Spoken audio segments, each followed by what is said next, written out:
အင်္ဂါဂျိုမှာလူသားတွေနေထိုင်နိုင်မှုနှိစက်လာပြီလား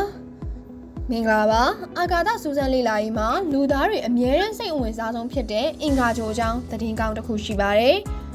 NASA ရဲ့စူးစမ်းလေ့လာရေးရင်းနှီးစီကနေအင်္ဂါဂျိုပေါ်မှာသက်ရှိတွေရှင်သန်နိုင်ခဲ့တဲ့အထောက်အထားသစ်တွေကိုရှာဖွေတွေ့ရှိခဲ့တယ်လို့ NASA ရဲ့တရားဝင်ထုတ်ပြန်ချက်တွေအရသိရပါတယ်NASA ရဲ့ထုတ်ပြန်ချက်တွေအရ J0 crater လို့ခေါ်တဲ့နေရာမှာ organic molecule တွေကိုရှာဖွေတွေ့ရှိခဲ့ပါတယ်